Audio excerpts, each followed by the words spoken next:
Welcome to இலை விருந்து. நம்ம சேனலை இப்போ தான் ஃபஸ்ட் டைம் பார்க்குறீங்க அப்படின்னா சப்ஸ்கிரைப் பண்ணிக்கோங்க. பக்கத்துலேயே இருக்கிற பெல் ஐக்கானை கிளிக் பண்ணிக்கோங்க. நம்ம இன்றைக்கி வீடியோவில் ஒரு ஸ்வீட் ரெசிபி தான் பார்க்க போகிறோம். கோகோனட் லட்டு. ரொம்ப சாஃப்டான லட்டு. டேஸ்ட் வைஸ் பார்த்திங்கன்னா ரொம்ப அட்டகாசமாக இருக்கும். குழந்தைங்க ஸ்கூல்லேருந்து ஈவினிங் வராங்க அப்படின்னா ஒரு 10 நிமிஷத்துலேயே நீங்கள் டக்குன்னு ரெடி பண்ணி கொடுக்க முடியும். ஸ்நாக்ஸ் பாக்ஸுக்கும் இதை கொடுத்து அனுப்பலாம். வாங்க எப்படி செய்யறதுன்னு வீடியோக்குள்ளே போய் பார்க்கலாம். இந்த கோகோனட் லட்டு செய்கிறதுக்கு நான் ஒரு தேங்காய் எடுத்திருக்கேன். அதோட பின்பகுதியெல்லாம் நல்லா நீக்கிட்டு இந்த மாதிரி கட் பண்ணி எடுத்துக்கலாம். அப்போ தான் பார்த்திங்கன்னா நமக்கு லட்டு நல்லா ஒயிட்டாக கிடைக்கும்.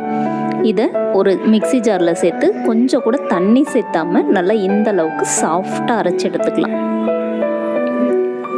இதோட ஸ்ட்ரெச்சர் பார்க்கும்போதே உங்களுக்கு தெரியும் எந்த அளவுக்கு சாஃப்டாக இருக்குன்னு. நல்லா இந்த அளவுக்கு சாஃப்டாக அரைச்சி எடுத்துக்கோங்க.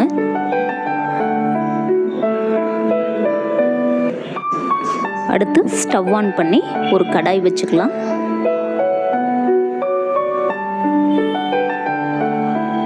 கடாய் ஓரளவுக்கு ஹீட் ஆன உடனே நம்ம கிரைண்ட் பண்ணி வச்சுருக்கிற தேங்காய் துருவில் இது கூட சேர்த்து நல்லா ஃப்ரை பண்ணி விட்டுடலாம்.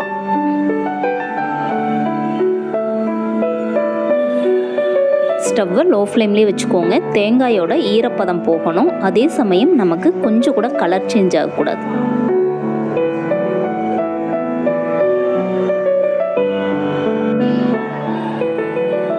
தேங்காயை நல்லா இந்த அளவுக்கு வறுத்து விட்டுக்கலாம். சுத்தமாக பார்த்திங்கன்னா தேங்காயோட ஈரப்பதம்லாம் போயிடணும். இதோட ஸ்ட்ரெச்சர் பார்த்திங்கன்னா நம்ம கடையில் வாங்குகிற டெசிகேட்டட் கோகோனட் மாதிரியே இருக்கும்.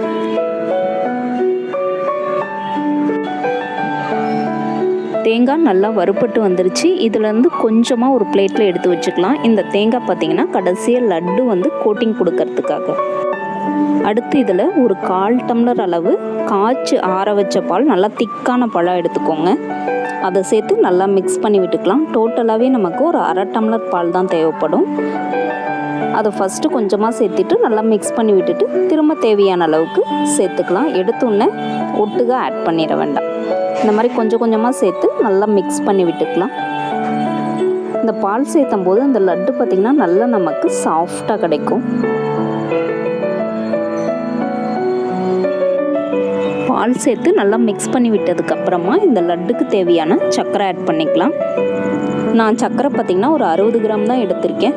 நீங்கள் நல்ல சுகர் சாப்பிடுவீங்க அப்படின்னா உங்கள் டேஸ்ட்டுக்கு தகுந்த மாதிரி அட்ஜஸ்ட் பண்ணிக்கோங்க. ஆனால் இந்த லட்டில் ஏற்கனவே தேங்காயிலையும் ஸ்வீட் இருக்கும். ஓரளவுக்கு மைல்டாக இருந்தது அப்படின்னா தான் சாப்பிட்றதுக்கு நல்ல டேஸ்ட்டாக இருக்கும். அடுத்து இதில் பார்த்திங்கன்னா ஒரு 1/4 ஸ்பூன் ஏலக்காய் பொடி சேர்த்துக்கலாம். ஏலக்காய் பொடி சேர்த்து நல்லா இந்த மாதிரி மிக்ஸ் பண்ணி விட்டுக்கலாம். அடுத்து இதில் கொஞ்சமாக நெய் ஆட் பண்ணி நல்லா மிக்ஸ் பண்ணி விட்டுக்கலாம். இது பார்த்திங்கன்னா ஆப்ஷனல் தான். உங்களுக்கு வேண்டாம் அப்படின்னா தாராளமாக ஸ்கிப் பண்ணிடலாம். ஆனால் அந்த நெய் சேர்த்தும் போது அதோட ஃப்ளேவர் பார்த்திங்கன்னா ரொம்ப நல்லாயிருக்கும். உங்களுக்கு சர்க்கரை சேர்த்த விருப்பம் இல்லை அப்படின்னா நீங்கள் கண்டென்ஸ்டு மில்க் கூட யூஸ் பண்ணிக்கலாம். அதோட ஃப்ளேவருமே ரொம்ப நல்லாயிருக்கும். அவ்வளோதான், நமக்கு லட்டு ரெடி ஆயாச்சு. நல்லா பாருங்கள், எல்லாமே திரண்டு வந்துருச்சு. இந்த ஸ்டேஜில் ஸ்டவ்வை நம்ம ஆஃப் பண்ணிக்கலாம். இப்போது நான் இந்த ஒரு பிளேட்டுக்கு மாற்றிருக்கேன். ஓரளவுக்கு நல்லா ஆறுனதுக்கப்புறமா இந்த மாதிரி உருண்டை பண்ணி எடுத்துக்கலாம். நமக்கு ஈஸியாக உருண்டை பண்ண வரும். உங்களுக்கு என்ன சைஸுக்கு தேவையோ அந்த சைஸுக்கு உருண்டை பண்ணி எடுத்துக்கோங்க.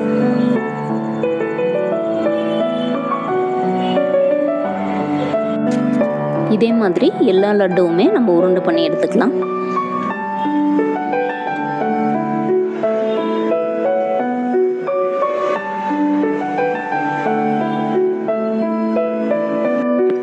அடுத்து நம்ம எடுத்து வச்சுருக்கிற தேங்காயில் எல்லா லட்டையுமே குட் பண்ணி எடுத்துக்கலாம். இதுவுமே பார்த்திங்கன்னா ஆப்ஷனல் தான். உங்களுக்கு வேண்டாம் அப்படின்னா ஸ்கிப் பண்ணிடலாம். ஆனால் இந்த மாதிரி செஞ்சு கொடுக்கும்போது குழந்தைங்க நல்லா விரும்பி சாப்பிடுவாங்க. பார்க்குறதுக்குமே ஸ்வீட் பார்த்திங்கன்னா கடையில் வாங்கின மாதிரி அதே லுக்கில் கிடைக்கும். அவ்வளோதான், சூப்பராக நமக்கு கோகோனட் லட்டு ரெடி ஆயாச்சு. இந்த லட்டு பார்த்திங்கன்னா உள்ளே நல்லா சாஃப்டாக ஜூஸியாக இருக்கும். சாப்பிடவே நல்ல டேஸ்ட்டாக இருக்கும். நீங்கள் இது வரைக்கும் இப்படி ட்ரை பண்ணல அப்படின்னா ட்ரை பண்ணிவிட்டு எப்படி இருக்குன்னு எனக்கு கமெண்ட்டில் சொல்லுங்கள். வீடியோ பிடிச்சிருந்தால் லைக் பண்ணுங்கள், ஷேர் பண்ணுங்கள், மறக்காமல் Thank you. Bye, Maud.